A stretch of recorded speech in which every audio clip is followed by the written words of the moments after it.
안녕하세요. 역사지조는 역사이야기 박정희와 카터의 알력편입니다.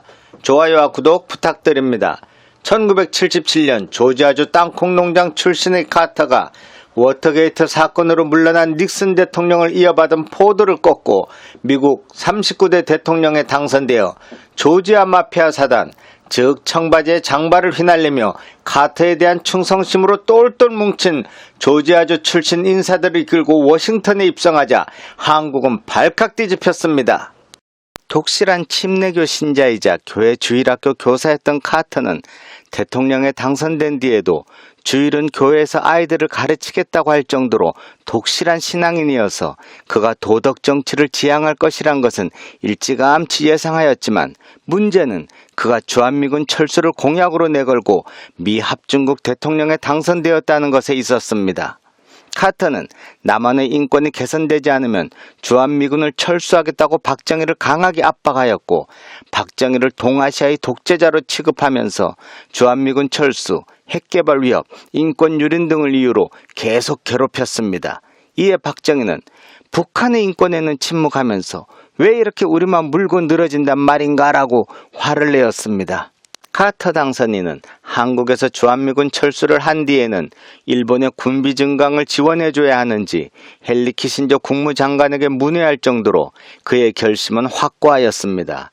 이 상황을 간파한 김일성은 재빨리 카터를 정의로운 사람이라고 치켜세우며 남한을 뺀 북미 회담을 제의하는 등 카터와 박정희 사이를 이간질하기 바빴습니다. 또한 이 절호의 기회를 놓치지 않으려고 김일성은 미국 내의 자익 성향의 한반도 전문가들과 언론에 대해서도 치밀하고도 은밀한 선전 공작에 열을 올렸습니다. 이에 미국의 자익 언론들은 한국 정치의 부정적인 면을 경쟁적으로 들춰냈습니다. 박정희의 유신 체제가 야당 지도자 김대중, 김영삼과 종교인 지학순 등을 박해하며 민주주의를 억압하고 인권을 유린 공포정치를 했다는 것이었습니다. 당시 미국 조야에서는 양김씨를 민주투사로 지학순 주교를 종교 지도자로 높이 평가하고 있었습니다. 특히 김대중과 김영삼 씨는 미국 민주당 인사들과 서신을 왕래하고 있었고 그들은 박정희 대통령을 독재자라고 비난했으며 국내 정치에서 미국의 개입을 간절히 원하고 있었습니다. 드디어 1979년 6월 카터가 방한했습니다. 이때가 해방 이후 한미관계에서 가장 힘들었던 시절이었습니다. 카터의 행보는 이전 미국 대통령들의 방한과 전혀 다른 방식이었습니다. 김포공항에 도착한 카터는 굳은 표정으로 특별기 트랩을 내려왔습니다. 그날 카터는 자신의 트레이드 마크인 한바구음은 고사하고 미소도 짓지 않았습니다. 공식 방문인데도 도착 성명조차 내지 않았습니다. 마중 나간 박 대통령하고는 악수 하나로 끝마쳐버렸습니다. 그리고 김포공항에서 열린 환영 행사가 끝나자마자 헬기로 동두천에 위치한 주한미군 2사단 캠프 KC로 날아가 첫날을 거기서 보냈습니다.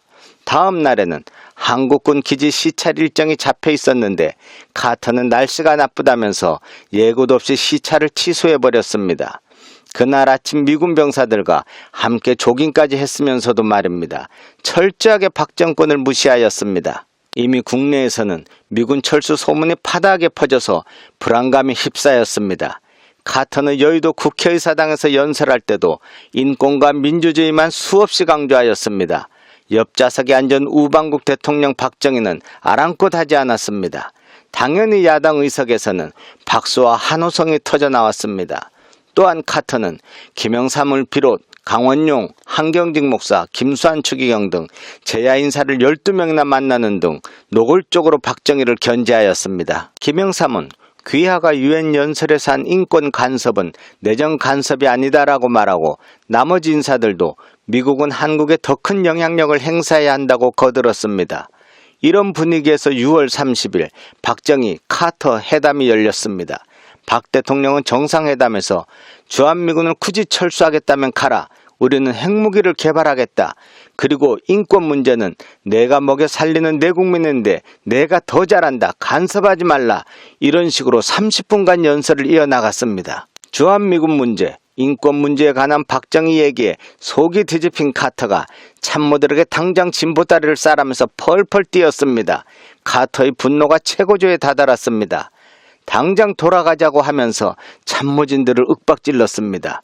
그리고 주한미군 철수하자는 카터에게 돌아온 대답은 You are wrong. 당신이 잘못했다였습니다. 미 군부에서도 강력하게 반발하였습니다.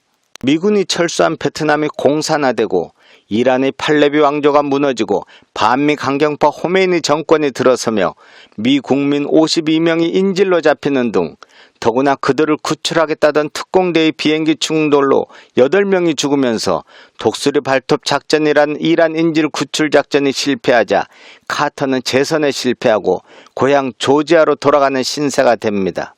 박정희를 미워하다가 오히려 존경하게 된 카터의 참모는 세계의 현대사를 아무리 뒤져보아도 후진 국가가 민주화를 먼저 하고 나중에 경제발전을 이룬 나라는 없다.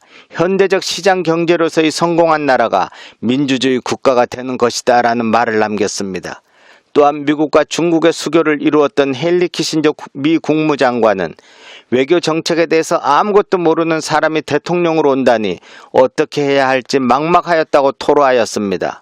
그 후 카터는 사랑의 집짓기나 국제분쟁 중재 등에 힘썼고 노벨 평화상까지 받게 됩니다. 호사가들은 현직 때부터 퇴임 후 돋보이는 대통령이라고 회고하였습니다. 한편 미국은 한국에 대해 선거로 평화적 정권 교체를 이루되 좀 더 미국의 수능적인 정권으로 이양되는 것을 고려하고 있었습니다. 김재규 중앙정보부장은 국내 정치는 물론 일주일에 2~3번씩 미 대사와 주한미군 사령관 그리고 CIA 한국 지부장들과 접촉하면서 미국이 박정희를 어떻게 생각하는지를 가장 잘 알았습니다. 혹시 미국의 수능적인 정권에 자신이 가장 합리적인 인물이라고 오판하진 않았을까요? 그 후 미국은 카터를 이어 철저한 반공주의자 로널드 레이건이 미국 대통령에 당선되었고 주한미군 철수를 막아보겠다고 카터와 같은 기독교인이 되겠다고까지 한 박정희는 자신의 신부 김재규의 손에 죽고 말았습니다. 오늘 밤은 함께 역사를 유추해보는 재미를 느껴보는 건 어떨까요? 재미있게 보셨다면 좋아요와 구독 부탁드립니다. 감사합니다.